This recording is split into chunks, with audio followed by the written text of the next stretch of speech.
Hello, everybody, and indeed, welcome to a very special episode of Retro Reloaded, your home for deep discussion of the games dearest to your hearts, where we renew the retro and make it feel brand new. I am Kaz Wheeler, your guest host for this episode, as Lance is out on assignment this week. But fear not, dear listener, I'm not here alone. I've got a trio of terror with me for this episode. He is the Scorpion to my Sub-Zero. It's Wobeeyert.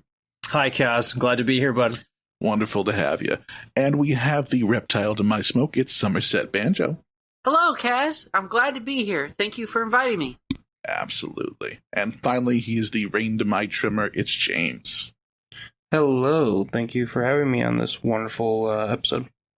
Glad to have all of you aboard. And on today's episode, we're going to take a break from your regularly scheduled programming to have ourselves a bit of a roundtable discussion about the state of retro and modern gaming and what place we think the industry at large is in today. So why don't we start where this show's butters its bread, retro gaming. Wob, you can say the thing now. Oh, yes. Let's press start and reload those retro vibes.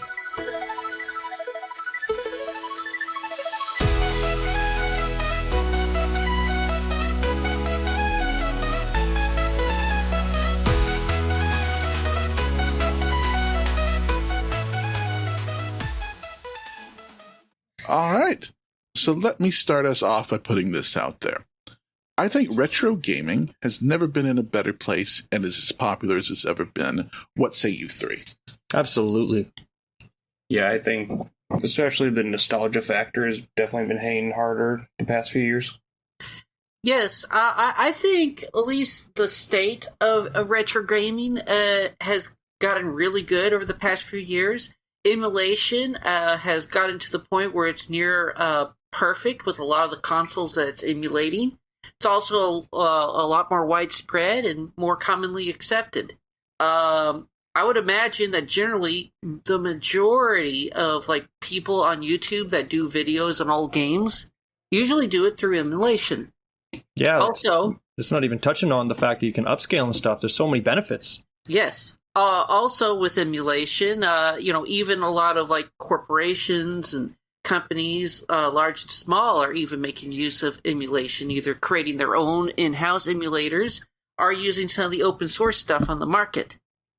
So emulation is very common, and it's definitely been a great benefit to those that are interested in all things retro.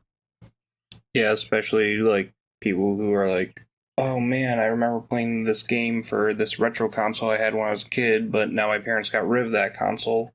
But now I can relive the memories using this emulator. Yeah. A lot of my favorite games when I was growing up, quite a few of them were actually emulation compilations. For example, when I had a GameCube, one of the first emulated games that I ever got was Sonic Mega Collection, and that was basically my introduction. I love that game. Yeah. Oh, yes. Same, actually. I had Sonic. That was my introduction to Sonic as well. Mega Collection. Yeah. I mean, I had played Adventure 1 and 2, but that was mainly at demo kiosks at Sears and the like. But, it was and I liked those games, but the Mega Collection was what made me, somebody that had casually experienced Sonic into, a huge fan. Yeah. Yeah, same boat, pretty much. Yeah. And, and other early examples of emulated experiences was, of course, the Namco Museum games. I was actually going to bring that up. Yeah, and Capcom collections. Oh yeah, so those were all really good, and a lot of those collections, still hold up to this day.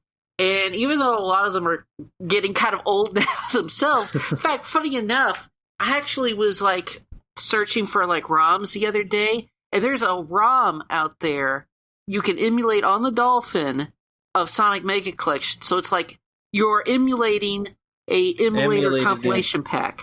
I was actually very happy with Sonic Origins when it came out. I know the diehard Sonics don't like it compared to the classic stuff, but having Sonic Origins is reminding me of when it was playing Mega Collection, and I love the additions that the Whitehead Studios adds to it.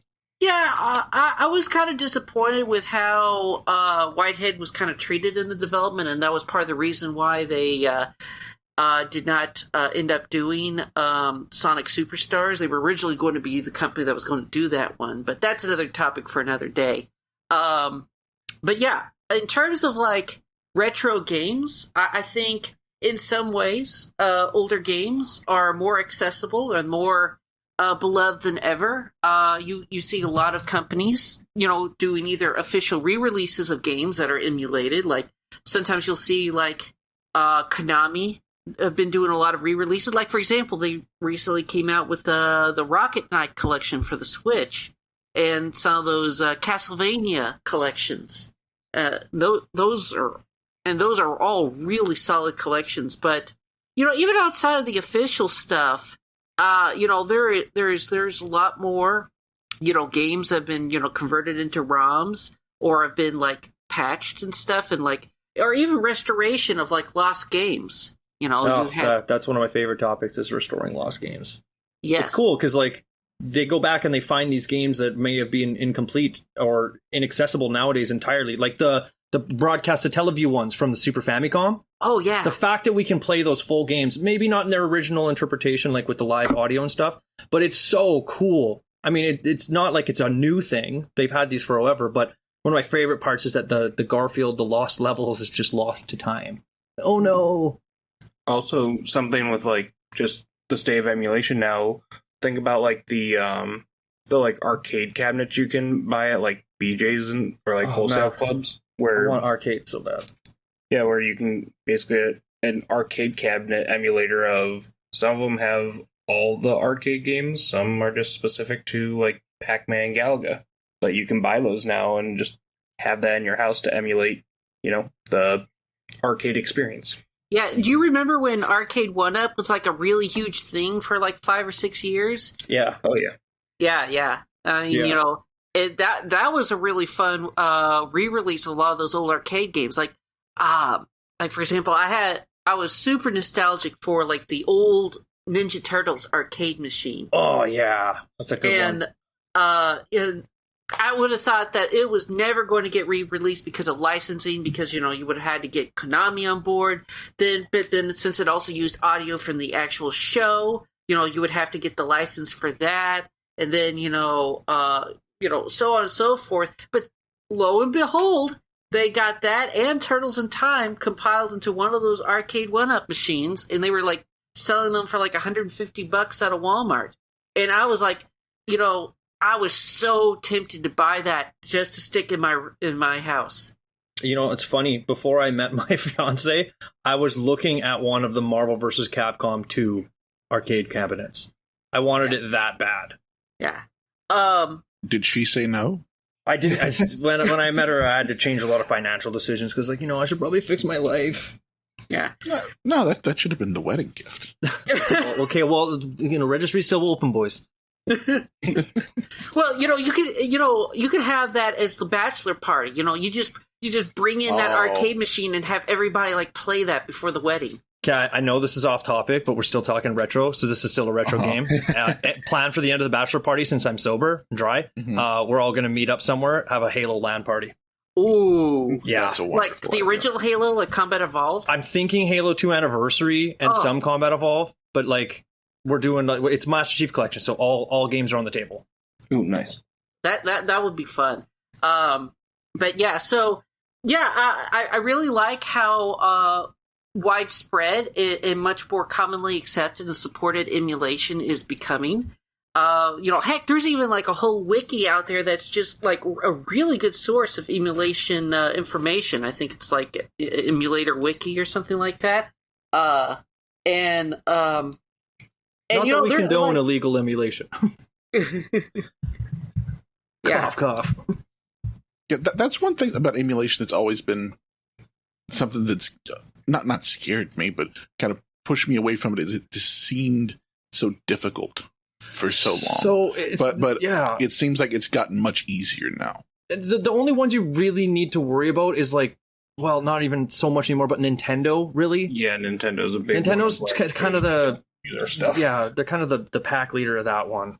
But they're mostly against like ROM hacks that use other official material that aren't completely fan created. Mm-hmm. Right. Yeah, they're more concerned about like going after the distribution of ROMs than they are of the emulators themselves, unless, of course, that emulator actually uses actual like code of the system in question. There was that whole legal case regarding Bleemcast way back in the late 90s. But no, yeah, I mean, one of my favorite lawsuits that Nintendo lost was against the Game Genie guys, where they were trying to sue because they said that they were changing the game, like their own games. But then the court was just like, well, no, it's not changing. It's just giving people extra stuff. So you suck. Yeah. But, yeah, so one of the other things that I've noticed a lot more of is, and it's probably just because a lot of us of our generation are getting older, but I also noticed that there's also been a lot more of a change of like attitude regarding older games. I've noticed on YouTube and elsewhere. I mean, like, way back in the day, the comic, and this is kind of also related to just kind of the trends of how like reviewers did stuff, but way back in the day, you had people like Angry Video Game Nerd. Sure, he like showed off a lot of like really old games and was one of the first people on the scene, but him and a lot of his imitators, they were usually like, well, we're only usually covering like the really bad games or like the ones that are not really all that good, or or stuff that just made me mad or whatever. But I notice a lot more these days when people like cover like older games, it's usually from more of a position of either like a retrospective, like a historical examination, or just plain passionate nostalgia of it. Yeah, I like that more too. It seems a lot more, you're right, it's a lot more open, and they don't just crap on these old games, which is a nice change. Yeah. I don't know when exactly that started changing. I would say maybe around like maybe 2014, 2015. That's when, it started kind of changing to where it is more kind of these days. It probably started when they started to make like may not start, but started to get traction when they made like the Super Nintendo mini. I'm talking about like the one where it's basically you got to get a Super Nintendo again, and you could then emulate all the games. You didn't actually have to have the cartridges. Now, that's actually, like, I really wish Nintendo would have continued, like, keeping those in stock and stuff. I really wanted to get the Super Nintendo Mini, but, I could never find it. And now good luck trying to get it. But, I really actually like the idea of the mini consoles. And I kind of wish that trend had kind of stuck around a little longer, because I think it's a neat idea. Didn't they do a Nintendo Entertainment System one? They did the NES Mini first, then the Super Nintendo Mini. Yeah. Oh, okay. Yeah, but then they stopped. They didn't go on to. Or no, they did do an N64 one. Nope. No, they didn't. No, they stopped at the Super. Oh. Yeah, which is a shame, because I probably would have bought a Nintendo 64 one day one. Oh yeah, but no. So I mean, so I'd say like some of the good things about the retro side of the gaming industry these days is that there's a lot more positivity and nostalgia regarding older games, including like even like some of the more clunky early polygonal stuff. Like the early 3D games from like the mid to late 90s and stuff, and some of it, of course, is just simply fueled by nostalgia, but some of it is actually like, re-examining these old games. And, another good thing about the retro side these days is, re-releases are becoming more common, both on the digital side. I think the Virtual Console back on the Wii and Wii U were great contributors to that. And even though that's sadly not around anymore, you still got a version of that with like the NSO, and of course, both Xbox and Sony have their own kind of versions of that. And there's of course re-releases and compilations of older games. Yeah, like you can get on PlayStation, you can get like a collection of the first like handful of games for a series, and it's like, cool, I just bought this bundle so I don't have to go and buy the 4 separate or whatever. That sounds like a perfect spot for me to hop in. So from my gaming experience in the last, let's say, 10 years, I used to be very into new releases and everything from there. Of course, I've been playing since the 90s, but nowadays especially, I find that everybody looks back on these older games, and the big thing for why we're all looking back like this feels to me personally is because AAA doesn't mean good anymore. No. Like it used to be, like The Last of Us was a AAA game. It was huge. It basically shot Sony into first place near the end of a console generation. That was crazy. Like Halo 3 was one of the biggest midnight launches of all time. It was crazy. Yeah. But now it's AAA doesn't mean good. So we look at these new games that are coming out and we're going to judge, okay, well, that looks interesting. But I think one of the best examples I've heard was from Never Knows Best, the YouTuber, a huge video essay on the entire history of gaming. But he basically ends it with the most important thing that all of us gamers have right now is choice. Mm-hmm. We can choose to support these terrible AAA games, or we can look back and find ways to access these games. And as you said there, Somerset, is that accessibility for these old games has become so much better. I mean, I have like an arcade stick for my Xbox. My Xbox Series X, the stupid expensive console, has like 200 classic games on it. Capcom collections, Namco collections, the craziest things. I just bought another one today. Which one did you buy? I just got the Capcom Beat 'em Up collection, but guess what? I already had all of those games but one on both of the Capcom collections. Ah. Yeah. Well, hey, you got that one. Yeah, I got that one game. Yeah. Oh, what do you guys think about remasters of old games? Now, that's a little bit different from like, straight up emulated compilations of older games, but what do you think of the, HD remasters that have, I know they've been coming out since like 2007 or whatever, like for like the PlayStation 3 and Xbox 360, but it's still a trend to this day, and sometimes the remastering are even more extensive now than they were back then, to the point where some remasters you could almost argue is more like a remake. Yeah, see, that's another hit and miss situation for me. Like the Dead Space remaster, golden. But then you look at something like Final Fantasy VII and it's awesome, but it's an entirely new thing. Yeah. And then you also get your Fable anniversaries, and you're like, oh. And then you get to Halo 2 anniversary, you're like, oh yeah, okay. Mm-hmm. Yeah, like with some of the remasters, it's nice to kind of get an update to the game, and some of them I feel they could, when they remaster it, they could have looked at some of the mechanics that worked when these games first came out, like control-wise or camera angles and stuff, and maybe just fix those with a remaster. Because, like, I believe it's the first Resident Evil, just the angle of it is just not great for gameplay. And when they remastered it, they kept that same kind of crappy angle. So, like, if they would just, like, fix the camera angle, it probably would have been a great remaster. In fairness, it is a very faithful remaster. Yeah, go ahead. Well, that's another thing of, like, how much do you want a remaster or, like, a remake to be faithful to the original? Yeah, do you want faithful or do you want fun? I think I'd rather the fixes. I'm with James on this one. I'd rather the fixes. Like, for instance, like I said, the Dead Space remaster, like, they fixed so many things and just made the first games, like, just glorious. Yeah. I think I'm more kind of case by case. Because generally, unless, they're coming out with it with the intent of like a reboot or like a reimagining or whatever, I generally kind of prefer more faithfulness.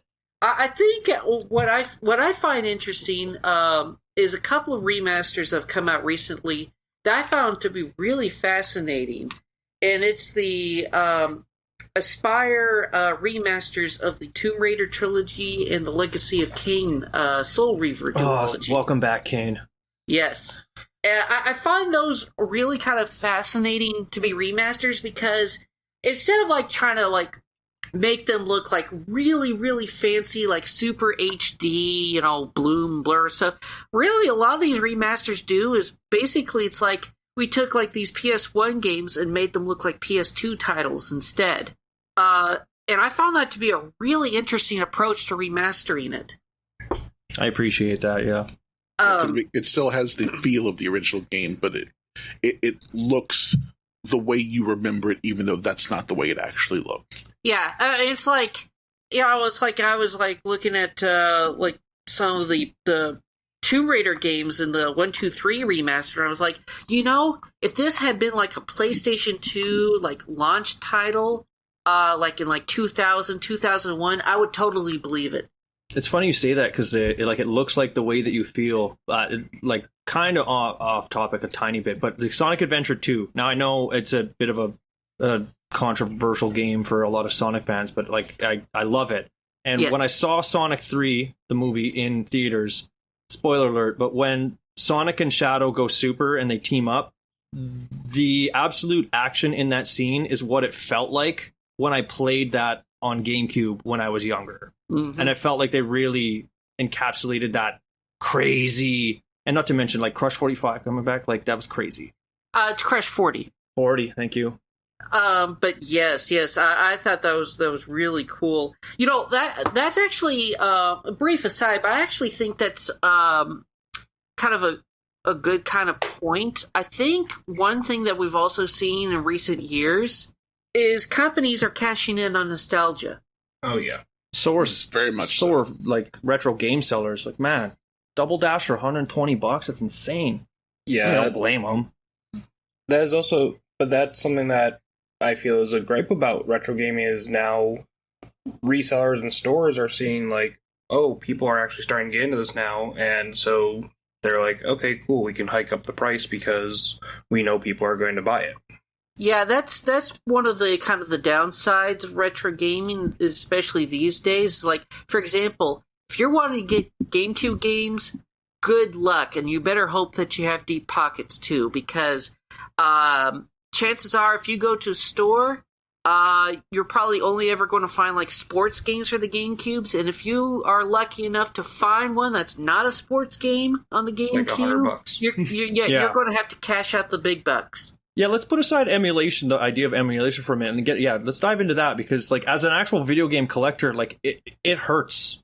Like my Super Nintendo collection is growing exponentially. It's not too hard to find them. Some games more pricey than others, but I still look at countless GameCube games that I want to add, and I just go no.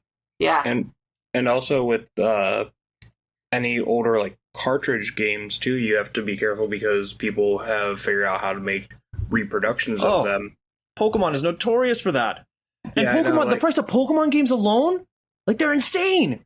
Oh, trust me, I know. Like, I have every main series Pokemon game up to like, I think the Switch era, Same. Yeah. and it's like, man, I'm saving on a few $100 here. When I found out my Almost Heart 1,000. Gold in the case with the Pokewalker was $400 minimum, I was second guessing my collection. Yeah, right. Like, I have a sealed copy of I think Sun or Moon. Still, just because I bought both versions when I came out and never played the one of them. And it's like, damn, that could be a lot of money. Yeah. I think if you do the conversion into the money in the Pokemon world, you could actually buy one of the bicycles.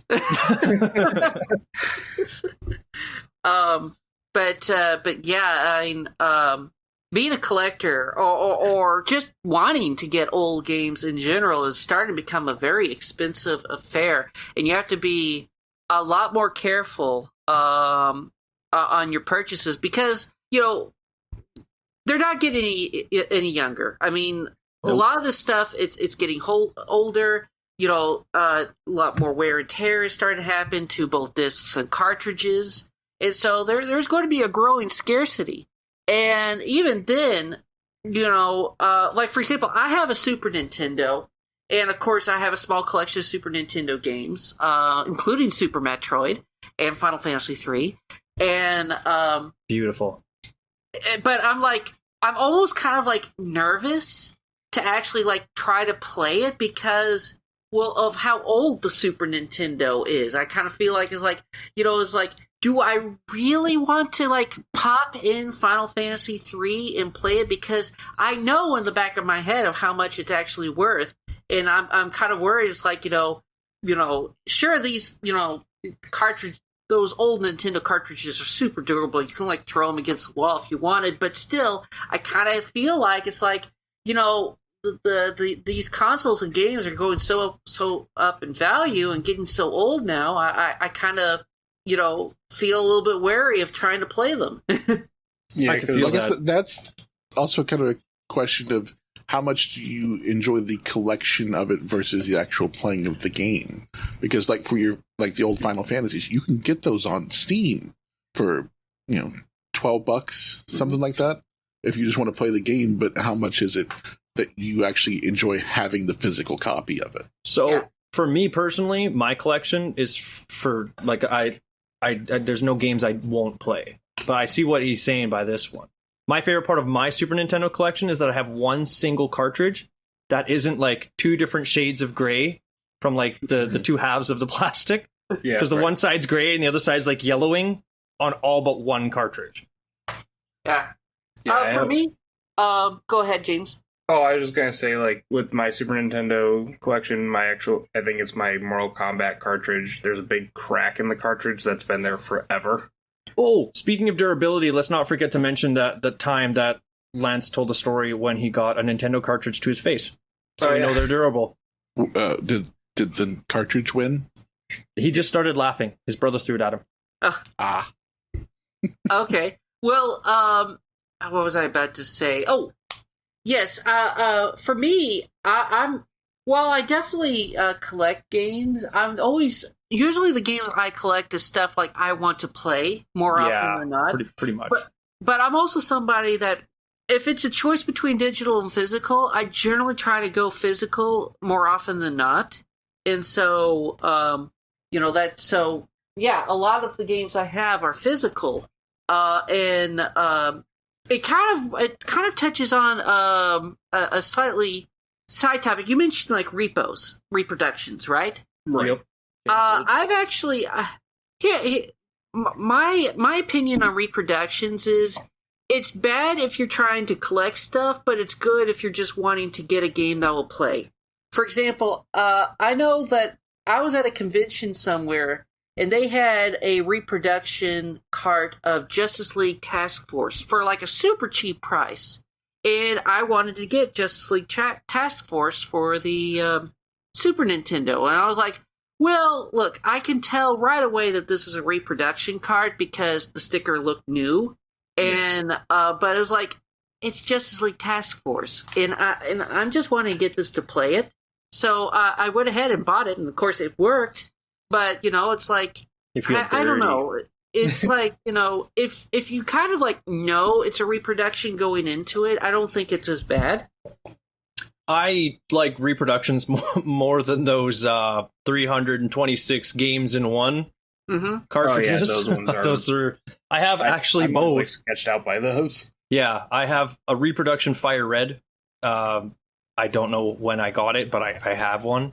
And then I have another one of those ones. It's like 300-something games in one. It's like the first 5 are Pokemon games, and then there's like a couple Mega Man, and then the rest is just like NES ROMs of just random games that aren't. Some of them aren't even translated. But what else is your grandma going to get you for Christmas? Wedding gift this year. Fair enough. You should have grandma for Action 52. Ooh, yes. By the way, I've never heard of Justice League Task Force until you mentioned it there. I was like, oh. It was a 2D fighting game for the Super Nintendo and Genesis. It was based off of a comic book series of the same name. It's considered to be not that good, but it's like the only 2D fighter with like DC comic characters on the Super Nintendo. So you don't really have too many choices. Hey, so there's Sonic 06 fans out there, so. Yeah, but I'm a Sonic Spinball guy, so yeah. For example, for example, another repo I actually bought is a reproduction cart of Star Fox 2. Oh, okay, yeah, I got to get one of those. Yes, and it was a really sweet Super Nintendo cart. It's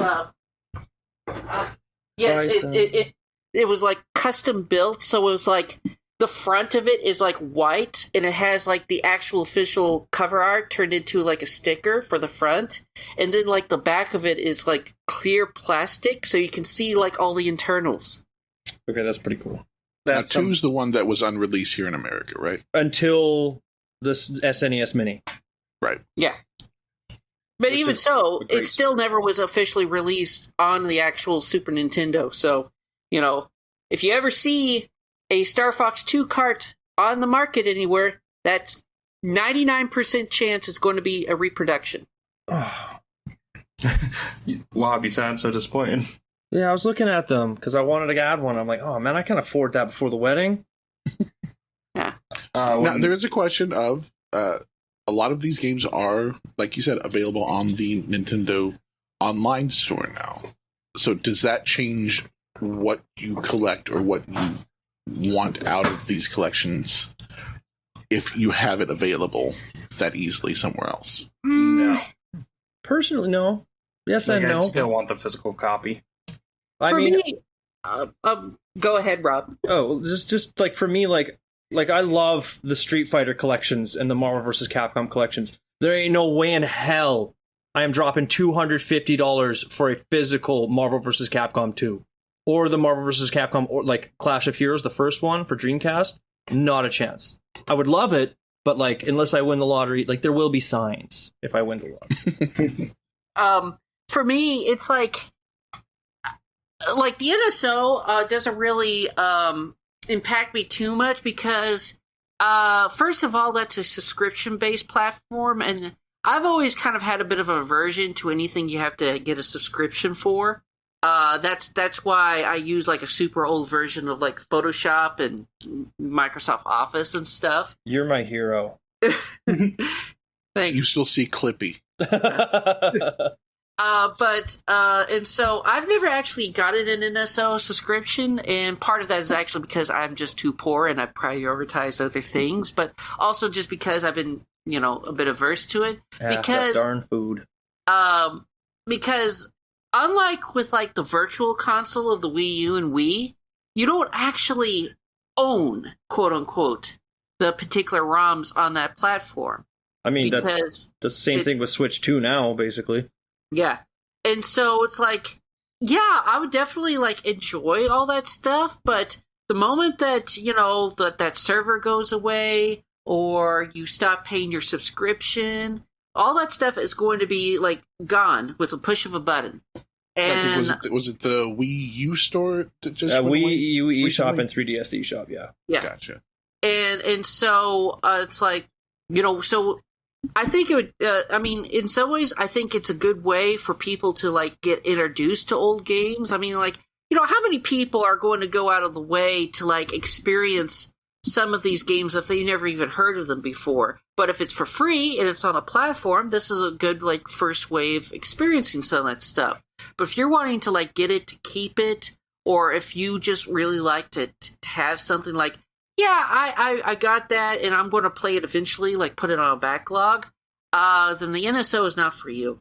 It'd be much better to actually either get it physically or to get it as a ROM somewhere, or in some sort of compilation pack.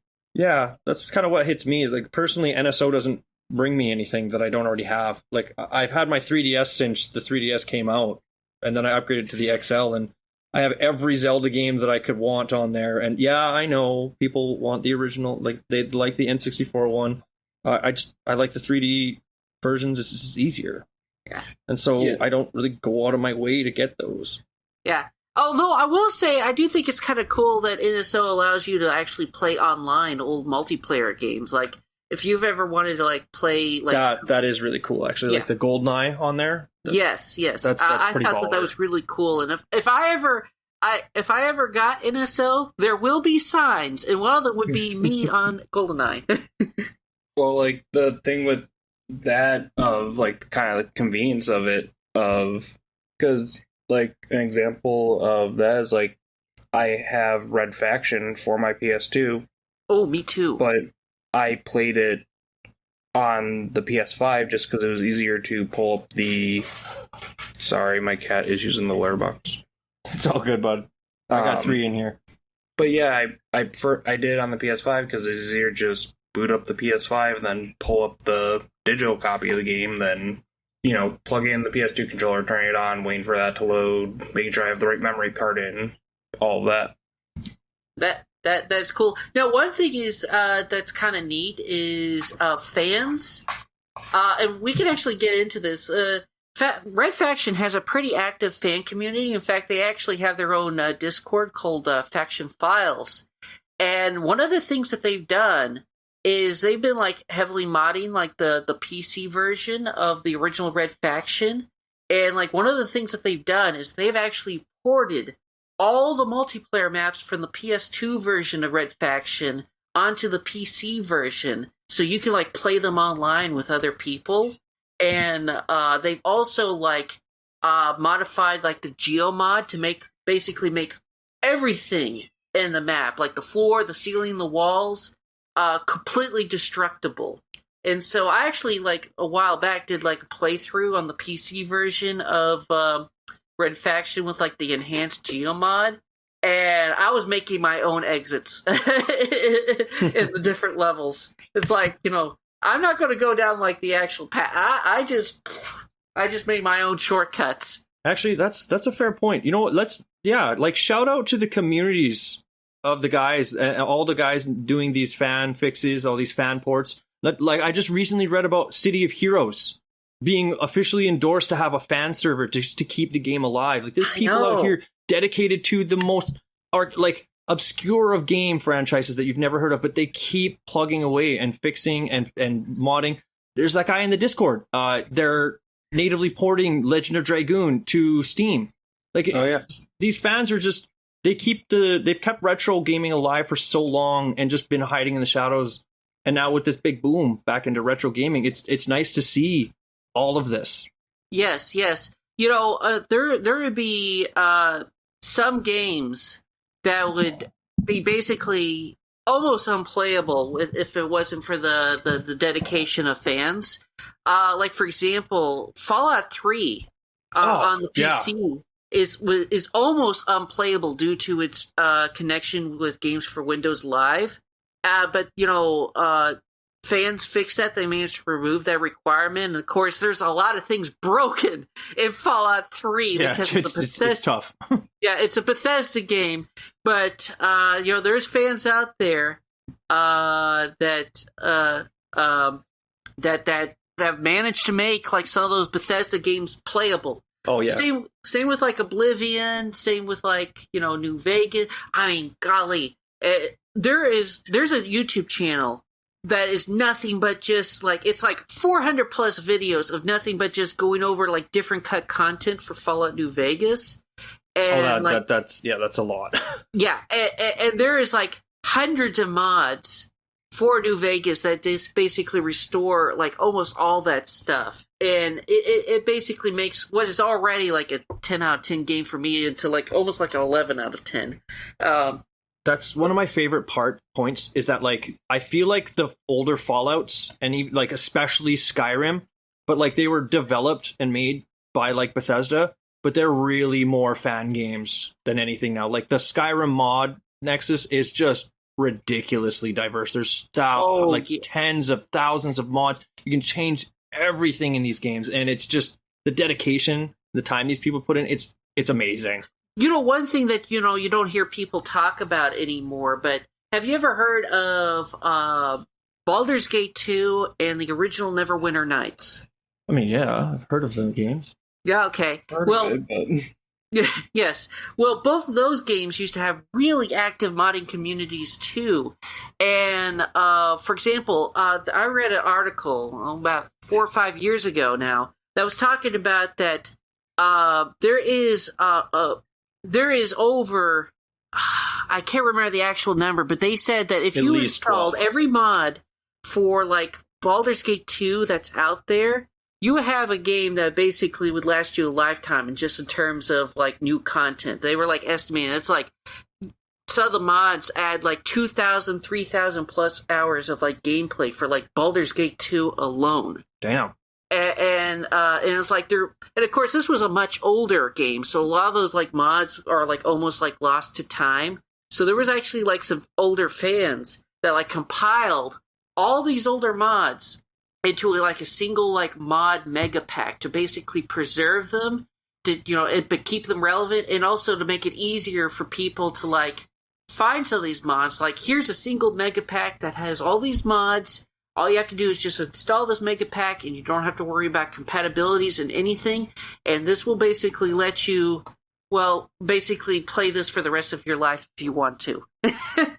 See that? Yeah, that's just one of the greatest points about retro gaming coming back and being even in full swing now. Like, the communities keep them alive, and they keep digging out more things. Yeah, have you ever, in terms of, like, modding, have you, kept up with, like, that super ambitious, like, Beyond Skyrim mod? Okay, so I've kept up with Beyond Skyrim and Sky Oblivion, and the Sky Oblivion team breaks my heart that they put 9 years in for, Bethesda to come out and just drop us a bombshell of Oblivion Remaster.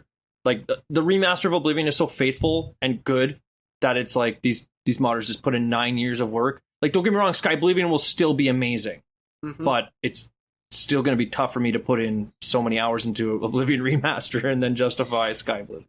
I mean, it's very much he just tweeted it out of gaming. Yeah. About Sky Oblivion Remastered, I'm kind of mixed opinions on it. Well, first of all, I just beat like Oblivion just a couple of years ago, so I've kind of gotten my fill of Oblivion. But also, while the game looks impressive, I am kind of concerned about its longevity because it's basically the old engine wrapped in a Unreal Engine wrapper. And that's going to be really hard to basically have the same kind of modding scene that the original game had. Okay, little side thing. Now, here's a personal preference, okay? I might ruffle a little feathers here, but Skyrim is a game that it lives and breathes by the mods. But I personally never felt like Oblivion actually needed mods. Oblivion was such a big, wonderfully done game. Like, don't get me wrong, it was dated. It's dated by standards today. But it was such a big, diverse. There were so many things. Even controversial horse armor aside, like there was houses for every type of playthrough you want. There's benefits from everything. It didn't feel like a game that I ever needed to mod besides like some texture overhauls. I mean, I can see that. I'm somebody that, of course, modded Oblivion quite a bit for my single playthrough of the game, mainly because, there was like some restore content mods, and there was like a couple of like really huge mods that basically fixed almost every bug in the game. Those are not bugs, they're features. With Oblivion, you could definitely make that argument. But yeah, I mean, there's Kvatch Rebuilt, which is I know it's kind of more primitive compared to what mods have come out these days, but Kvatch Rebuilt was pretty impressive in its day. I still think that that's a worthwhile mod to get. But yeah, so I mean, modding for older games is definitely a thing. What do you guys think about ROM hacks? Okay, James, you want to kick off this one? Yeah, ROM hacks. I think sorry, I'm trying to think of how I want to word this.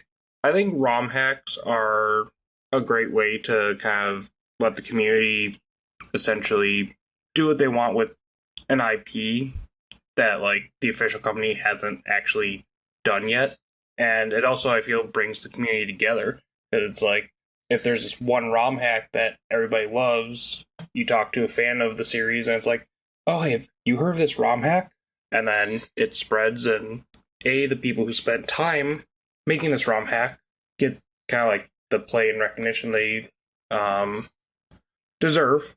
And then also people get a new game and IP that maybe hasn't changed up in a few years. Now, question. As someone who has almost exclusively been a console gamer my entire life, and for anyone uninitiated, what is a ROM hack? It's kind of like a fan-made version of like a game. Like, they're basically taking the ROM of the game. Like, for instance, a very popular one is A Link to the Past or Ocarina of Time randomizers, where every single chest in the game gives you a different item. Like, it switches every time you play it. Gotcha.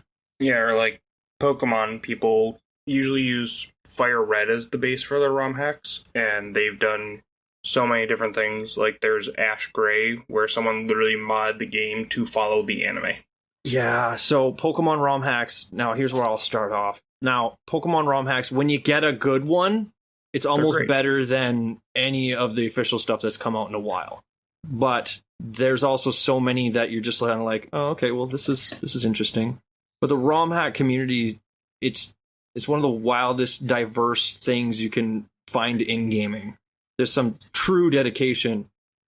Yeah.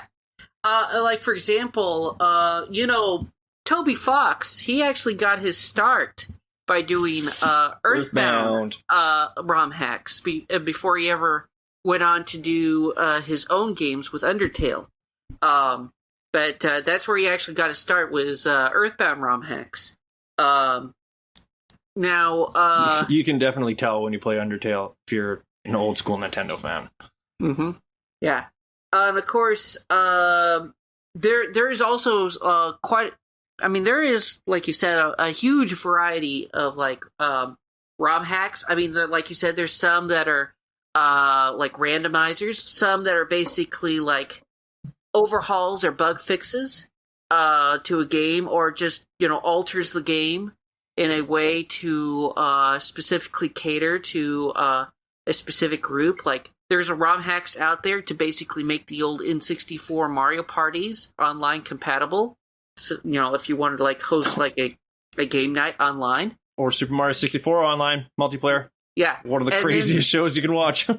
And then, of course, there's also ROM hacks that are designed to be more speedrunner friendly. They basically either build in some built-in tools for that. There's also, of course, some ROM hacks that serve as like almost like fan sequels to games, or just original titles. Like you mentioned Pokemon. I can't remember if it was like either a straight up fan game or actually a ROM hack, but wasn't there like one that was like called like Pokemon Nuclear Green or something? Pokemon Uranium was one of the fan-made games that was one of the better Pokemon games that you can really play. Was that a ROM hack or was that a fan game? Fan game. Okay. So the thing with Pokemon ROM hacks is that those are starting to disappear because Nintendo cracks down really hard on ROM hacks of their stuff. But if you make like a Pokemon fan game, like for instance, I played through Pokemon Insurgents. Now it's dated, but I still had a great time. But like they make them in like RPG Maker type thing. Mm-hmm. But they still use all the Pokemon formulas and such. Yeah. Well, Pokemon is an easy formula to recreate. Like just numbers. Yeah. Numbers and waifus. Yeah. In terms of other ROM hacks, you also have like other ROM hacks that, like I said, fan sequels. Others are like reimaginings. Like sometimes it'll just like be a model swap, or sometimes even be like an alteration to the narrative. And then you also have like some that'll like try to like turn the game into like, I don't know, like something like more like horror related. Like, an early infamous one that was kind of partially a ROM hack and then partially just like video editing was, of course, the old Ben Drown stuff from Majora's Mask. Oh, yeah, okay. I was wondering where you're going with that one. Yeah. But a more modern example is, of course, the Mario 64 ROM hack B3113, I think it's called. I don't know that one. It's that one. It's like a really like super. It's technically really impressive, but basically it turns Mario 64 into essentially like a surrealist horror game. Okay, so Kaz won't like it. No. It basically it really tries to like play into like the whole like liminal space horror kind of stuff. So like it's kind of hard for me to describe, but basically every time you play, there's like the ROM hack will like do like some various alterations, like it'll change like the tempo or speed of the music track, so it'll be just, or make it like off key. Oh, cool! So there's some procedural generation. Okay. Yes. Sometimes like each room you enter, there'll be like hidden counters. It's like, okay, if you've entered this many rooms, we're going to slowly shrink Mario's character model every time, like you enter a new room. So it'll like make things like look bigger and bigger around you, and just be like, but you might not notice it right away. Sounds like an acid trip. Yeah, and then it's like will and like some of the other things that the ROM hack does is it'll like make like some coins like hazardous to Mario's health, or like or like change like the HUD. Like it'll like randomly like swap out like HUD elements with different kind of HUD elements. Nice. And also like I said, the mod this ROM hack also adds like over like 70 new maps or whatever to the game. And also it's like sometimes when you enter a map and then like return to Peach's castle, it's not the same Peach's castle. It like the ROM hack will like swap it out with like an alternative Peach's castle that might have like different lighting or like a different layout. I mean, it's like this whole ROM hack is just like completely designed to mess with the player's head. Yeah, see, that's that fan dedication. It just keeps those retro things alive, breathes new breath into them. Yeah, it's not even just like a retro. I was about to say, yeah, it feels like, especially with the dedication that these fans have, that retro gaming feels like it's thriving more than ever now. Yeah, it's come back, and like I don't want to market for Lance here, but like ever since like reaching out to Lance and being a part of all this, like even myself, like seeing him play a new game every week is like rekindled my spirits to try new, like some of my backlog of old games. What do you think of what to kind of shift the topic slightly? What do you guys think of like various like retro communities? I mean, you have like communities that are centered around like fighting games, like older ones. You have communities centered all around like speed running.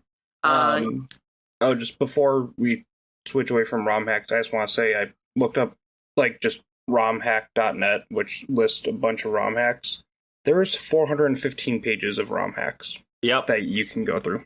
And that's only just that one website. That's that one site. Yeah. 8,300 results. Damn. Yeah, on just that one website, just to show the massive scale of ROM hacks. Yeah, it's not even just retro gaming. It's like new life into retro gaming. Oh, sorry, Sonny, where were you going? Yeah, and not only that, but there's also translation patches. That's also really important. Oh, yeah, Mother 3, shout out. Yeah. To Clyde Tomato Mandolin. Oh, yeah. And one of the greats. Yeah, and it's like, would Live Alive ever have seen an actual American release if it wasn't for the dedication of the fans that originally translated the Super Nintendo version? Exactly. These communities have kept these retro games alive at heart. Nobody really noticed except for the people that stuck around to it. Yeah. Yeah. But yeah. And now you have like you were saying, now we have these communities that exist that are broadcasting them out everywhere, and now it's so much more widely available. Now, Somerset, to answer your question, now, fan communities obviously are very hit and miss. Like one I have to praise is the dedication of those professional Smash Melee players. Damn, keeping it alive and still going hard. Hungrybox still getting wins. It's crazy to see these guys still going. But then you get your I don't want to start an online argument. But then you get your Sonic fans. Okay, I'm a big Sonic fan, but they're a difficult bunch. Oh, well, yes. I mean, you're talking to somebody that was around for the early 2000s and then like dropped off of Sonic really hard in the mid to late 2000s. Oh yeah. before coming back much later in more recent years. But I have to say, for all the faults of the Sonic fandom, they have mellowed out quite a bit from the from the bad old days. Still pretty welcoming. Like if you ask to join in, then that's one thing. If you start to post basically any opinion, though, that's when the pitchforks come out. Mm-hmm. Yeah, which Lance's, like, with the StarCraft episode of kind of like unpopular video game opinions, that was an interesting kind of look at that side of it. Yeah. I can't believe that he used Tactics Advance to thank you, by the way, Banjo, for correcting him. Yes. Although I think it's funny that just this week they've announced a remaster of the original Tactics game for the PS1. Which is beautiful. But yeah. I want to see a price. Yes. That's my biggest gripe. I want to see a price because I have War of the Lions on my PSP and I patched it so that it doesn't do the magic's cooldown, like slow down. But I want to see the price of the Evil East Chronicles. Yeah. But one thing that, speaking of the Sonic fandom, I saw a really interesting documentary the other day that there is fans out there that is really trying to start up like a Sonic the Fighters fighting community to try to make that be kind of like the Sonic fandom's version of Smash. Oh, man. How have we brought up the Sonic fandom and not shouted out to the Whitehead Studios and the new Genesis controls? Like that, like Christian Whitehead, and there's tons of other names. You all deserve credit, but like bringing Sonic, classic Sonic back to life, essentially. Like, it was crazy. Well, Mania was wild. In some ways, Sonic ROM hacking and Sonic fan games have kept Sonic far more alive than Sega ever has. I mean, yeah. We all went through the werehog phase. Well, yeah. Yeah, it's like, there's like websites dedicated to just Sonic ROM hacking. I mean, it's like, what's that? The Sonic the Fighters? Well, no, not Sonic the Fighters, just Sonic ROM hacking in general. I remember playing Sonic the Fighters forever ago. Yeah. But yeah, as I was saying earlier, I watched a documentary the other day that some people are trying to actually build like a fighting game community based around Sonic the Fighters, basically try to make it Sonic fandom's own version of Smash. Could you imagine that? Did you imagine seeing Hungry Box switching and just like clapping with like Fang? Yes, that would be... I mean, I actually really love Sonic the Fighters on the GameCube, but it's like... Sonic the Fighters and Sonic R are two games that I actually really kind of like, but the problem with both of those games is that they just lack content. Yeah, I liked them both too, but they're kind of like eating a McDonald's meal. Like, if you haven't had one in like a year, you're like, okay, that was pretty good, but I don't think I want to eat here again for another year. Hard to piggyback off of that one, yeah. I was just going to straight up switch to a different topic. Well, what about speedrunning communities? What do you think of that? Oh, I think they're fascinating, and I love them. Like, me and my wife, we started playing The Last of Us again, and like we played for a few hours and barely scratched the surface of the story, and it was like, oh, I wonder how fast someone's beaten this. And I pulled it up, it was like 3 hours. And it's like, how? Yeah, you ever want to be humbled, just Google at whatever game you're playing, just see what the fastest speed run is. No. Yeah. No, it's right. I don't hate myself that much. That's fair. The other thing I have to kind of complain about speedrunning and speedrunning communities is as impressive as some of the people are in like beating those games in record time, I sometimes kind of feel like, and you could say the same thing about fighting game communities, but sometimes with speedrunning, I kind of feel like that they are a little too self-serious. Yes. Sometimes about, speedrunning the games. Yeah, I see what you're saying. Jaymz, did you have a topic to touch on? I was going to, something that like we've kind of talked about a little bit, just like with modern gaming of digital versus physical copies. Yeah. Because I was thinking about... Yeah, let's make a transition over. Yeah, let's talk a little bit about that, the modern gaming world in general, and let's start there. Yeah. Yes. So the digital versus physical. Yeah, like... And how that's become a huge issue. Yeah, because like I was just thinking about this the other day about like physical games of when you're telling your buddy like, hey, I've been playing this really awesome game, you should check it out. And with a physical game, you can just go, oh, here, you can borrow my copy for however long you need it. I already beat the game. And then, but now digital, you just have to like buy your own copy. And then also, digital takes up so much space on your console. Yeah, even physical games nowadays have some installs. Like it's the bloat is real. Modern gaming, the bloat. That's definitely a pet peeve of mine. It's like, man, I can't remember when I first started really noticing it, but I think one thing that kind of stood out to me is like, of course, this was a remaster, but it was like the Command and Conquer collection. I had the first Red Alert and the original Command and Conquer game on it. Both those games, it was like, their original releases for the Windows 95, they were like barely like 200 megabytes each. And then this remaster, it was like 14 gigabytes. And I was like, charging. Yeah, it's like, yeah, I know that they upscaled like the old like video files to like a higher quality, but it's like 14 gigs? And and that's, of course, that's hardly anything. I mean, it's like, but there's like other games out there that's like 50, 60, over 100, and it's like, does nobody optimize anymore? It's like, file compression is a thing, and it's, I don't know. It's like, to piggyback off that. Yeah, I don't. I just kind of feel like it's getting kind of like ridiculous. It's like you're going to get to the point where it's like you're going to have a whole computer, and it's only going to have one game on it. And that computer better be running Crysis then. Well, like another thing kind of with that, like the whole patching of, or like having to still like download even if you have a physical game. It's like I just got Madden 24. I know I'm a year behind, but I literally, the only reason I got is because Josh Allen was on the cover.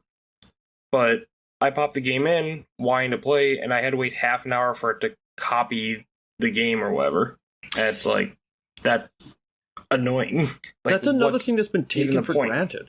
Like what's patching. The point game, a physical game, if you have to still wait for it to be copied, installed, whatever? Yeah.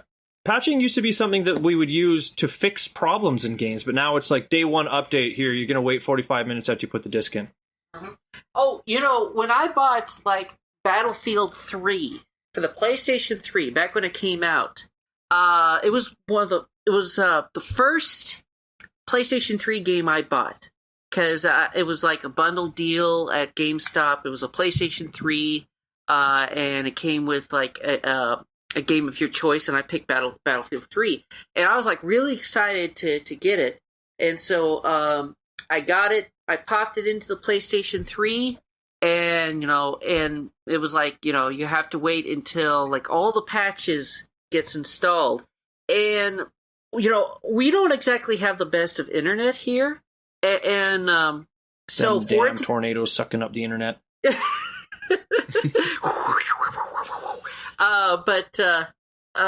So for me to even get a chance to just like get the patch installed, get it all like updated and stuff, and just to play Battlefield 3, I had to wait like 6 hours. Oh God.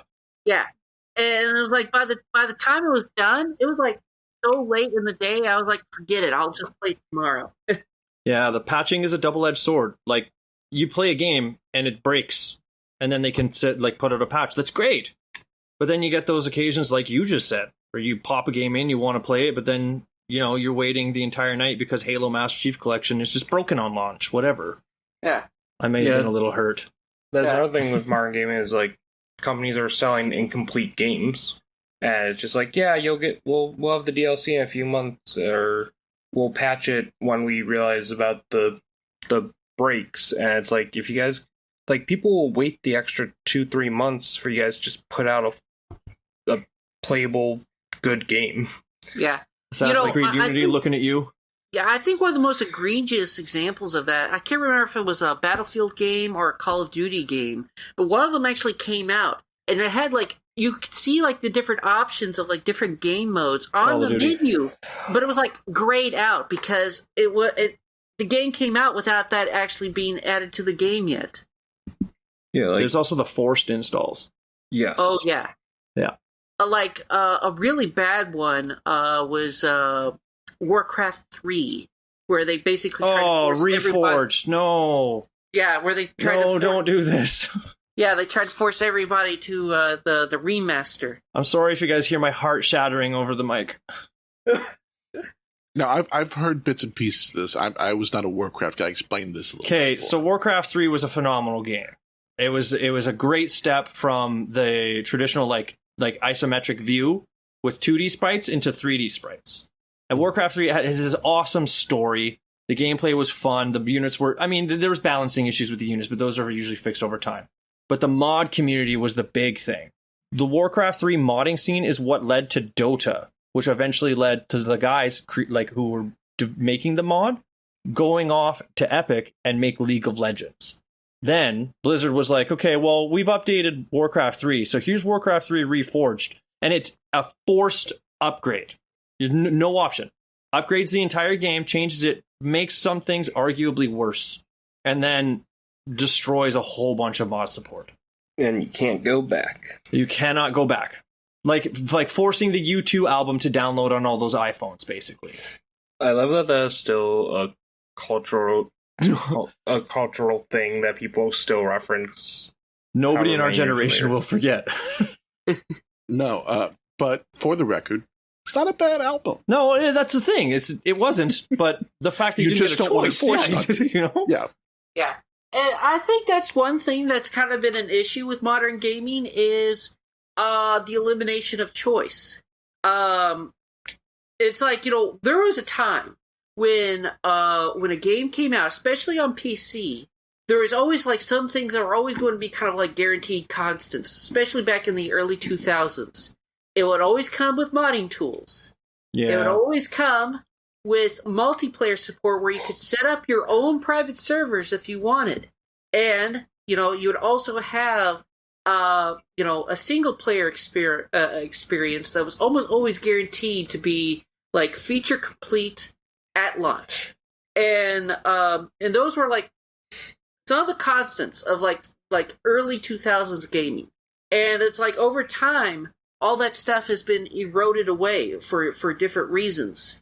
And so now these days is like you can't set up your own dedicated server. You're lucky if the game has like modding tools or any kind of map maker or something. And not only that, but your game might not even be feature complete at launch. Yeah, it's kind of a dice roll nowadays, but we have crapped on modern gaming a lot, but I still feel, even though modern gaming is a little watered, we still have some promising entries and some really good games that have come out and are still to come out that look promising.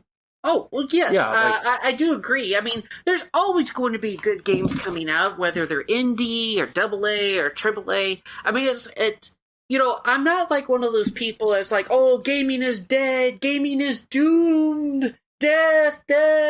No, I'm not one of those people, but it's like, Yeah, you can't pull the wool over our eyes. Like we all, I know what you're saying. We all see the negatives and it affects all of us. Yeah, it's just, I just kind of feel like that the best years of gaming is behind us, and we're kind of in like kind of a dark age period, so to speak. So, what I think you might be seeing, though, is that the dark age that you might be seeing is simply new game production.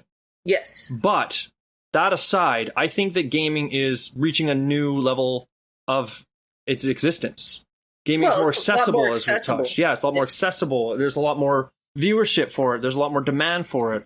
There's also cross-platform. Yeah. Like, they finally are like, you know what?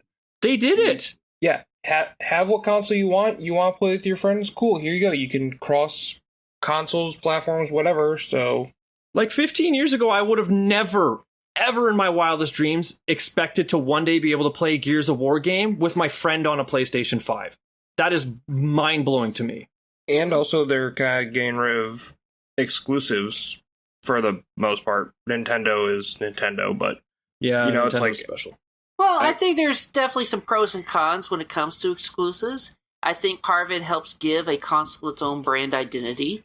But then again, exclusive means that, unless you go out to get that console, you can't play it. I think there's good examples of exclusives, like Sony. Sony has some really bomb exclusives. But then there's the difficult example of Nintendo. Like, Nintendo is at the point where they can charge whatever they want for games, and everybody just eats it. They should not have been able to get away with Scarlet and Violet. I'm sorry. But the fact that it's the highest selling Pokemon game kind of breaks, as a longtime Pokemon fan, kind of breaks my heart. But, that's kind of true about a lot of gaming in general. It's just, a lot of companies kind of feel like that they can charge whatever they want these days. Looking at you, EA. Well, that brings up a question that I wanted to ask. Hit it. So we have all of these games digitally now. Why are digital games still the same price as a physical copy. So Nintendo keeps them the same price because you're paying for the Nintendo quality. Quality. Yes. Quotes.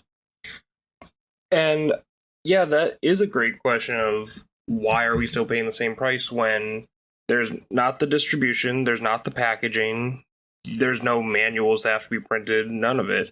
No manufacturing either. Hell, there's even examples of buying the price of a physical copy and getting a digital code. Yeah, I actually just saw that. Someone was like, yeah, look, I got the entire packaging and everything literally just for a code inside. Yeah, Halo 5 did that to me, and I'm still pissed about it. Yeah, because all you got now is just a piece of plastic that's going to take up space on your shelf. Well, it's a tin, but still. Yeah. He got the steelbook, okay? Yeah, okay. But, I mean, it's like Fallout 74, for example, was a 76? really bad example of it because, they made like 1 million of those copies, and all they had inside was a cardboard cutout made to look like a disc. Oh, how rude. Just leave it empty at that point. Yeah. Spit in the case. I don't think I knew that. That's Yeah. I mean, the funny thing is, the cardboard cutout inside the box it has like it's like labeled to look like an actual disc, but it's just basically a prop inside that thing. Actually, I think DuckTales did too, but the disc has like a cardboard pin or something ridiculous like that.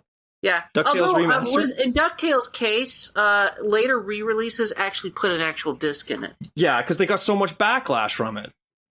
And then there's also the thing of modern gaming is no instruction manual. Like, yeah. Was it the PS4 when they kind of, like the PS4, Xbox One generation when they kind of stopped doing that? 360 and PS3 late, they started to decline in it. Then Xbox One and PS4 was just like none. None that I can personally recall. Correct me if I'm wrong in the comments, but I don't recall any. Yeah, I kind of miss manuals. I mean, to be fair, when I was a kid, I never really looked at them that much. But the fact is those manuals usually had a lot of like really neat stuff in it. Sometimes it would have screenshots in it.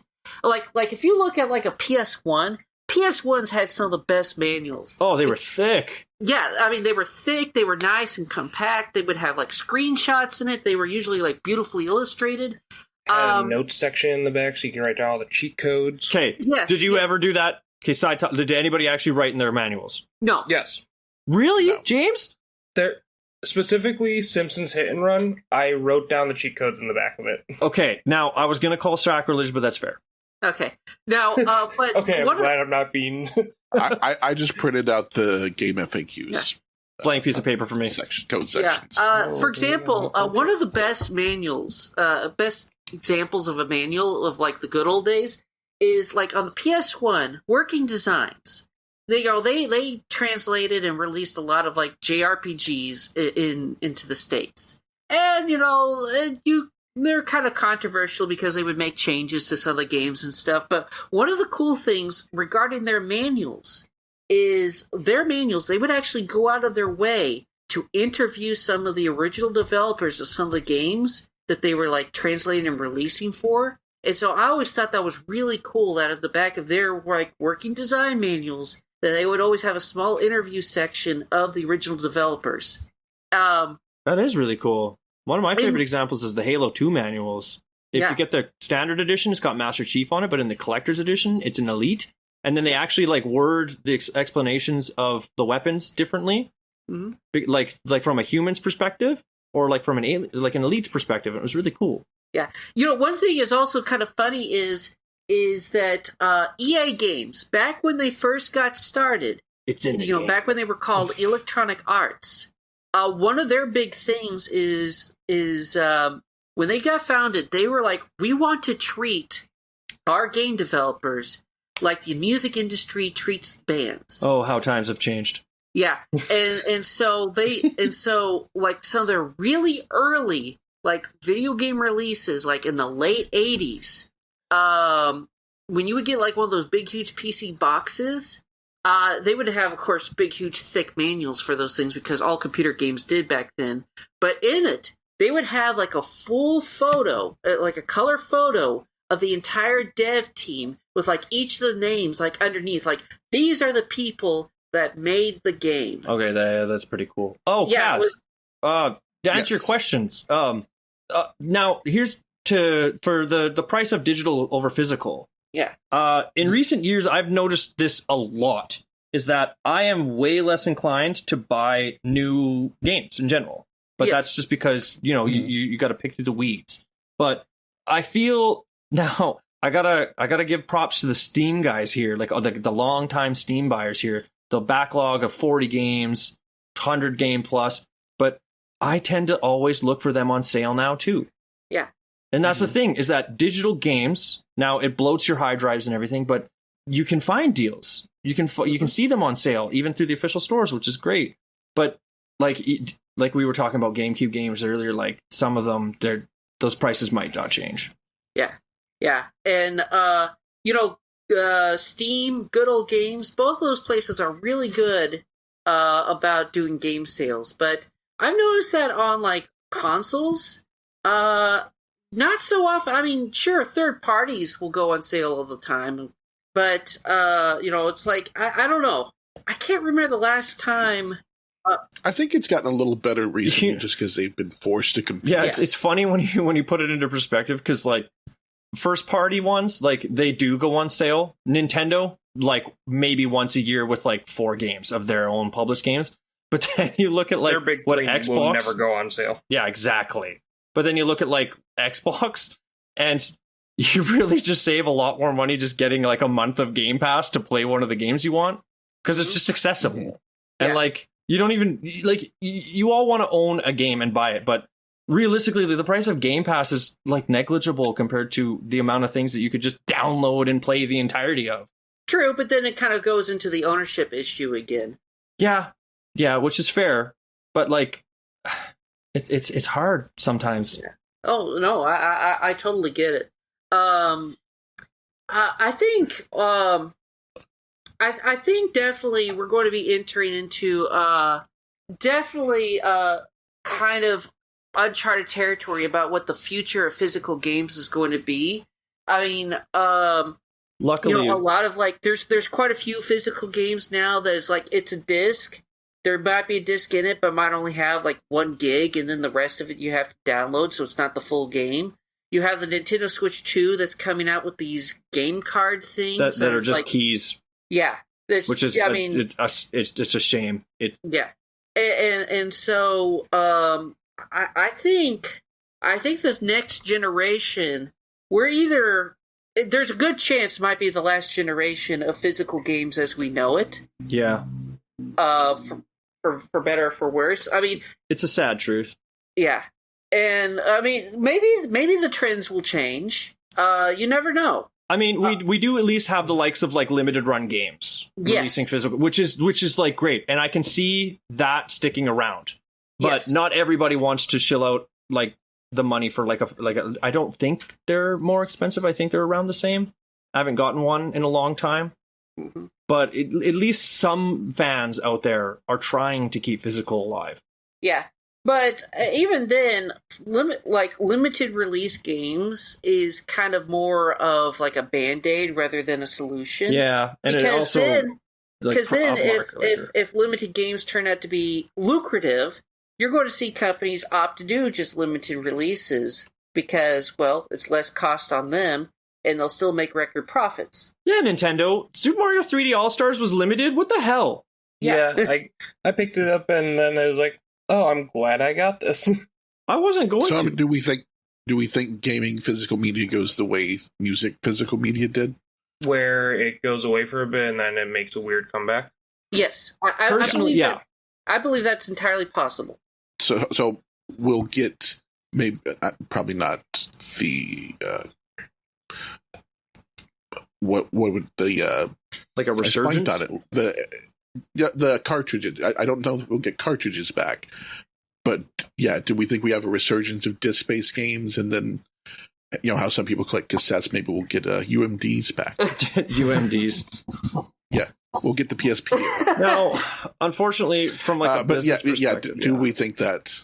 Yeah, do we think any of the physical media makes it come back anymore? So I think we're more likely to see a return of cartridges than disc, because technically, sure, the Switch is more of a card than an actual cartridge, but it's still kind of similar enough that you could call it a cartridge.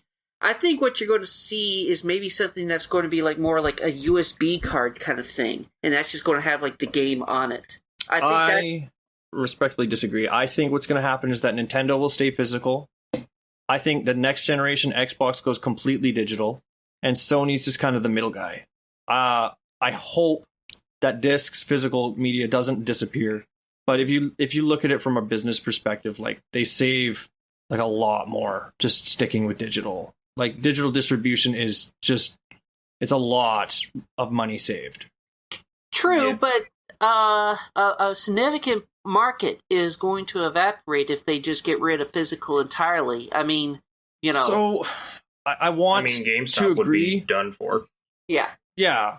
I want to agree, but I feel like these companies have shown us time and time again that what they really want is to penny pinch by the end of the day.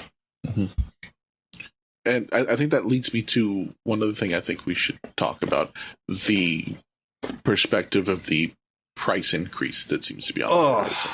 I'm just glad I have a PC.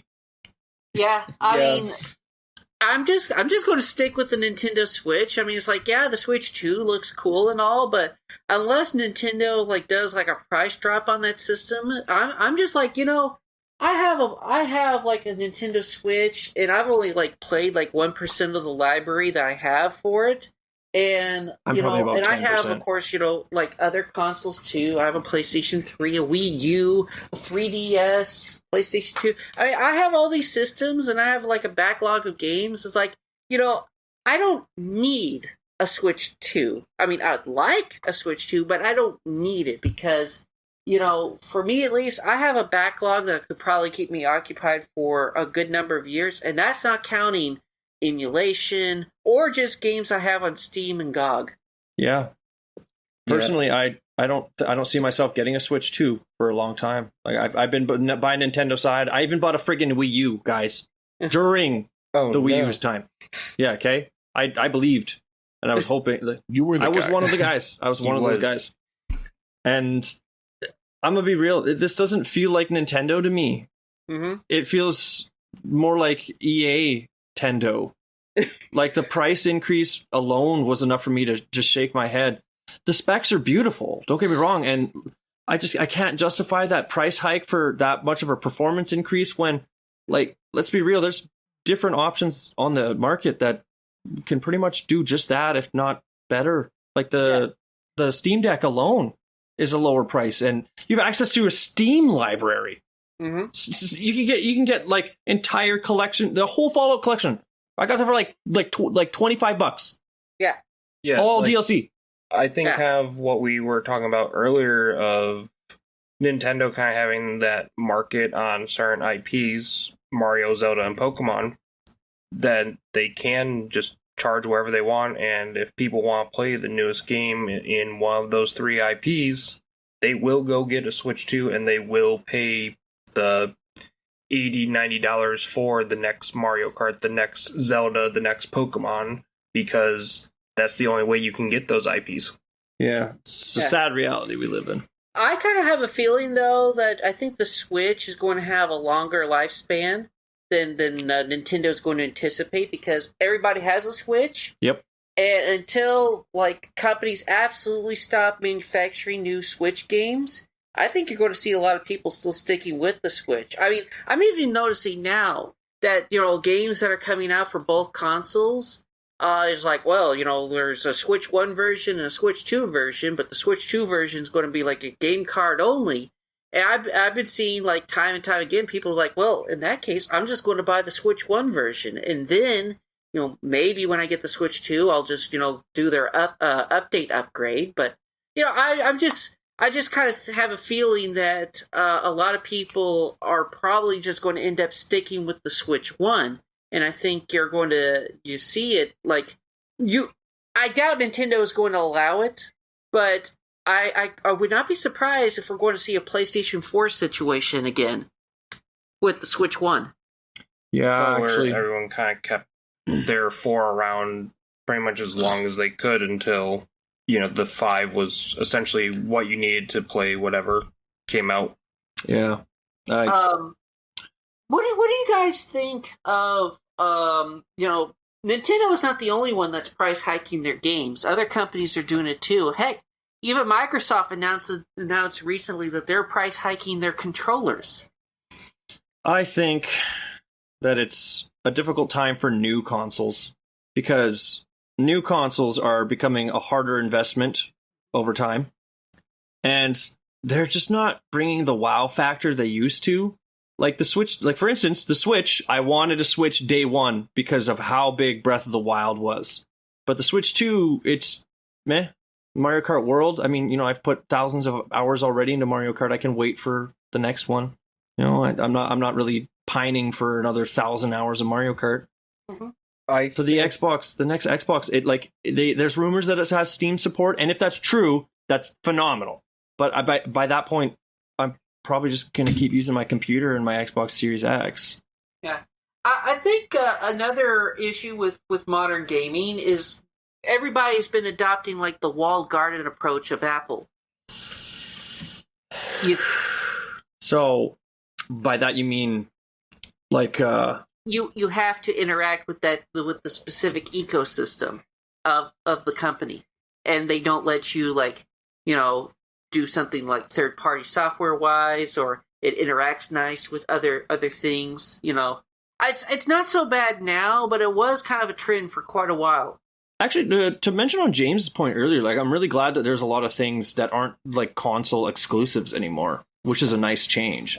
But I don't really see them being able to wow me much more than they are. Like the only one that would truly blow my mind is seeing a Nintendo game on anything but the Switch 2. Which is something that we probably... That won't happen. Yeah. We know that won't happen. Well, no. I mean, Nintendo has made more money on the Switch 1 than the rest of their entire company history. Yeah. COVID-19 did a lot for that. Uh-huh. Well, COVID-19 did a lot of stuff for a lot of things. Yeah, it did. And that's also probably one of the reasons why I think this is kind of a bad time for a new console generation, because the economy still has yet to recover. Yeah. And one thing... Go ahead, James. I was going to say, I think with the whole price hiking thing is companies are going to keep doing it until they start to see their bottom line drop. And with the economy, they might see that sooner than they're expecting because they're going to price out their customers. Yes. Now, I will say, though, is there is other games, like indie games, that feel like that they're cheaper more than ever. I mean, there is a lot of shovelware. Well, shovelware, but also indie games that are like $20 or less, which is nice. Yes. I mean, Stardew Valley is one of the best production stories you can ever read up on, and just seeing how the game turned out alone, I can't blame Eric Barone for despising it now, but Stardew Valley alone is a great example of an indie game. I mean, you even mentioned Undertale earlier, so shout out to Toby Fox. Yeah. One thing that's funny is Natsume, the IP holders of Harvest Moon. Story of Seasons, is that what it is now? Or they're the ones that have Harvest Moon, the IP for that? Yeah, they're the ones that have the Harvest Moon IP. Oh, okay. Yeah, I got confused, sorry. Yeah. And I've heard that they actually, at one time, tried to reach out to the Stardew Valley guy, but negotiations broke down or whatever. But it was even they were knew that this indie farming sim was blowing every other farming sim out of the water. Quick question: is the original guy behind Harvest Moon with Natsume? No. Okay, so Eric Barone, after he released Stardew Valley, he actually did meet the original creator of Harvest Moon, the original idea guy, and it's a really, really good story to actually read on. It's like meeting his own hero. Cool. Brief tangent, but I've only played 1 or 2 Harvest Moon games. It was A Wonderful Life for the GameCube. I could never figure out how to get the dating system to work. I kept offering blue flowers, and everybody said no. That's not realism for you. One thing is for certain for me, just to get off my chest here. my like how I feel about modern gaming and where the modern gaming landscape is going in the future is very clouded. Yes. But the horizon that I see for retro gaming in the future is brighter than it's ever been. Like now, one thing that's kind of a topic that's definitely going to be prevalent that might help shape the future of modern gaming and of gaming in general is the obsolescence of gaming. And that's something I was kind of thinking that might be kind of a good topic to bring up right about now. But how many of you have either known a game or heard of a game that's been shut down because it was tied to a central server? Oh yeah. Keep what's the name of the petition? Stop killing games. Stop killing games. I think it is a very important not to sound like an activist or something, but I just feel like that's a very important petition that's been started up by a gentleman named Ross Scott, who has been organizing this and been trying to raise awareness of the problem, but also trying to get traction done to get awareness raised, to get legislation done to basically make it where companies can't, just willy-nilly make things that you purchase inoperable.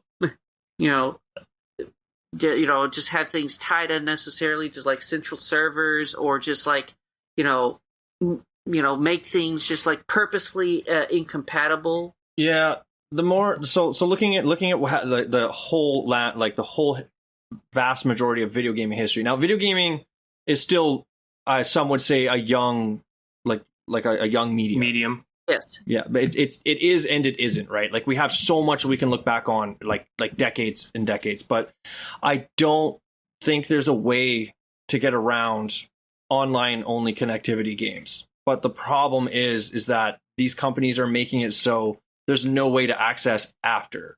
Yeah. So I completely agree with stop killing games, but all they need to do really is, if a company's done with a game, what does it hurt to allow fans to keep it alive? Like I mentioned earlier, City of Heroes officially endorsed like fan servers. But even then, those fan servers took decades just to get the inner workings working again.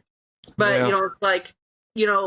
if you don't plan on selling it anymore, why don't you just simply release the tools to allow some people to keep it alive? And not just for MMOs either, but there's a lot of games that are like even single player games that are like unnecessarily like tied to like a central server. I think it's kind of like more the mindset, because they're companies, right? So nowadays with gaming companies, especially, IP retention is a very valuable asset.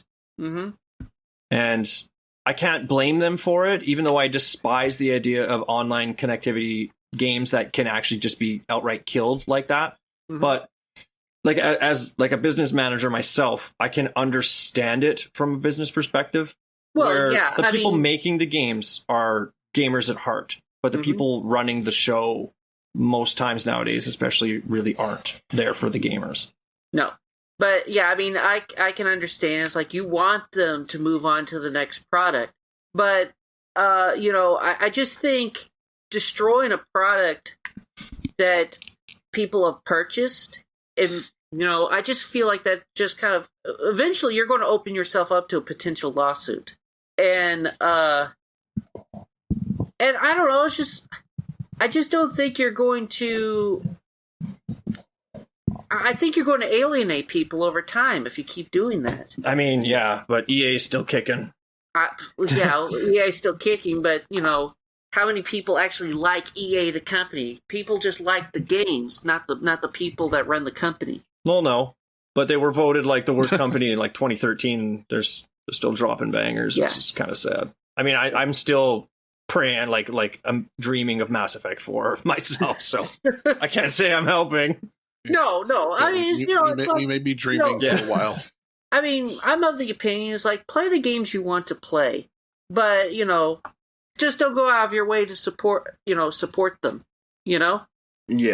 And it's just, I just feel like that this stop killing games thing, I feel like is very important. Amen. And any listeners that want game preservation, or just to have the games be treated less disposably, I think it'd be very valuable to look into this particular project and petition, and just just kind of raise awareness of it, because games have value, and we shouldn't just simply let the things that we enjoy be devalued and potentially made unplayable. Amen. SummerSetBanjo said it here, guys. Video game preservation is a real threat. 100%. I think the last thing I want to touch on before we get out of here, we've said a couple times now, gaming is more widely available on different things, whether it's console, PC, what have you. There is now a game for whatever you want to do. There's a game for everybody out there now. If you like a first-person shooter, there's 1,000 games for that. If you like an RPG, there's 1,000 games for that. If you want to do a bunch of random jobs, there's a simulator for that somewhere. I think, would you guys agree that regardless of how many problems there are with modern gaming now, it's still in a better place than it's ever been as well?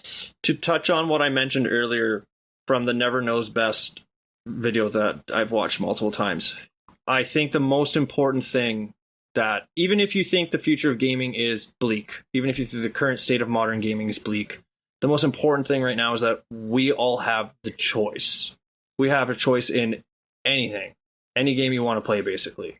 New games may not scratch that itch, but you can look back, and that's why I said earlier that the future of retro gaming has never looked brighter to me. I think that gaming in general, like Kaz was kind of saying, of yes, we do have a lot of problems, not a lot of problems, but we have problems with modern gaming. But I do think that it's become an industry that people are they seek out this industry because they grew up on this, and it's an ever-growing industry. So it's going to keep growing, and hopefully the people who maybe teenagers now playing these modern games and seeing these problems, they're going to become the next generation of developers, and hopefully they will be our light in the modern gaming world to change it. And whoa, you gave me chills, sorry. And make it what it was, and give us back the gaming that we look back so fondly on. That was beautiful. I actually got chills. Thank you. Yeah, wonderful. Banjo, you got any last words for us? Well, yes. I know I mentioned earlier that we're kind of in a little bit of a dark age in terms of, the gaming industry. I don't want to make it sound like it's all doom and gloom. I just kind of feel like that the golden years are behind us, but that does not mean that there isn't the potential for a renaissance around the corner. Like I said, even now, even with all the problems that we have, like I said, gaming is more accessible and more mainstream now than ever. More people are passionate about video games than ever. Basically almost any genre you want, you could play that. There are so many games of that genre, you can play them for basically the rest of your life. Man, I mean, just type in Metroidvania, and you'll get millions of results of various quality. Yeah, and so I mean, there's a lot of problems with the game industry, and but there's also a lot of good things still, and I think we're kind of in a unique position where no matter the console or platform, you'll have access to almost a literal Alexander's library of just new games alone and indie games. And if you just, want to put in the extra effort, plenty of retro games too. So, I would just kind of recommend is the industry can, depending on your point of view, the industry can be worse than ever, or it can be better than ever. And that's only just a question of what games you're looking at and what games you're playing. What trends are you following? Oh. I mean, if you just play nothing but like Madden games or just just strictly like AAA games, it's going to look pretty dang bleak because of just some of the stuff that's going on in some of these games. But if you're like looking at indie games, you're going to have an entirely different picture. I guess one best way to kind of sum up the game industry as it is right now, as of 2025, is you can have like 4 people, the 4 of us, look at the same thing, and each of us come with basically a different impression of what it is. I like that. It's kind of. I find that modern day like social media is very toxic focused, but I like. If you told me 10 years ago that I'd be here recording with a bunch of like-minded gamers talking about retro video gaming, I wouldn't believe you. And just this podcast alone, like being on this, is enough of an eye-opener that you can find the right thing, like you said, Banjo, as long as you look for it. Yep. Yeah, very much so. I think this was a very, like you said, I think it's a very productive conversation we've had. Yeah, this was great. Yes. So let me throw it around real quick. If you guys have anything you want to plug or where people can find you, let them know. We'll start with you. I will stream on YouTube. I plan to make a podcast as well. Follow me on X. It's Wobeeyert. Wobeeyert. Wobeeyert. And I'm also on Retro Reloaded. Don't forget to subscribe to Lance. You even have a free tier to dip your toes into. Mm-hmm. Yeah, we are all on the Discord, so you can find us there. Banjo, how about you? What you got? Well, I have my YouTube channel, which I'm always trying to grow, and I'm just like 300-400 subscribers away from reaching the 1,000 subscriber mark, and hopefully I can finally start, monetizing my stuff. But yeah, so I have a YouTube channel. It's called SummerSetBanjo, and I have a DeviantArt account that's also called SummerSetBanjo. I have a Twitter account, also called SummerSetBanjo. I think you're starting to notice a trend here. Yes. I'm also on Reddit. I mostly just kind of hang out in just a few of the different Reddit circles there, particularly the Star Fox Reddit. I'm also on Discord. I sometimes go by the name Sunnyside there. And you'll find me on Lance's Discord, but I'm also on other things. I'm also involved with several different projects.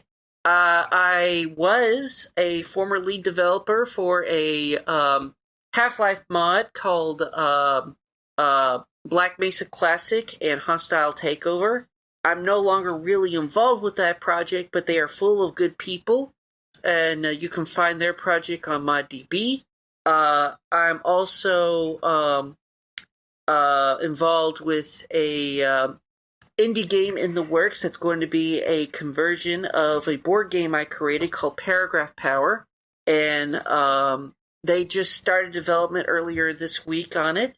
It's going to be done by a group called Solar Slug Studios, and I'm hoping to get the game out in about a year or so. And also, I am the project lead and creator of a Star Fox webcomic. It does not have a name yet. It's still early in development, but I have a good, dedicated team on it, and I'm basically working on that project almost every day, and I'm hoping to get that out in a couple of years, too. It should be a lot of fun. It's been a childhood dream of mine to create a Star Fox webcomic that's going to be very much like an actual comic book. Hopefully it'll run for a long time. I plan on keep running it until Nintendo stops me. That's fair. I feel dumb. I'm on Reddit and X also. I don't remember if I said that. Yeah. Banjo, I'm not sure when you sleep. Yeah. I don't Between know. the tornadoes and the comics, man, I don't get it.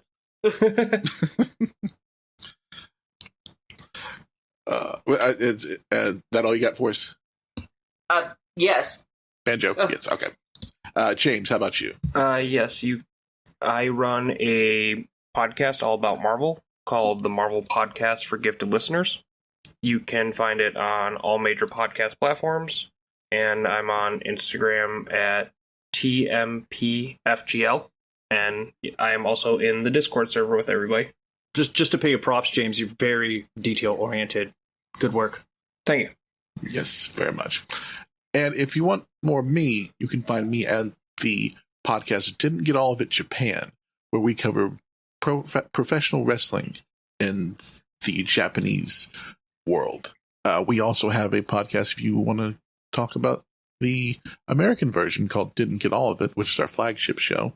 You can find all of that at fatal4podcast.com, or you can find us on any of the podcast catchers that you might listen to your shows on, including whichever one you're listening to now. You can also find me on Twitter, Instagram, Blue Sky, pretty much everything at the Kaz Wheeler. And I think that's it for the day, boys. That's Retro Reloaded for this week. For Wob, for Banjo, and James, I'm Kaz. And if it's your birthday, happy birthday. Thanks for having us. Thank you. Thank you. Well, folks, that's game over for this episode of Retro Reloaded. Thanks for joining me on this retro adventure. If you loved today's trip down memory lane, then consider helping me keep the nostalgia alive by supporting me on Patreon at patreon.com/retro reloaded. You'll get early episodes, bonus content, and a chance to pick the next game that we reload. Feel free to let me know your thoughts about the podcast, and until next time, keep those controllers charged.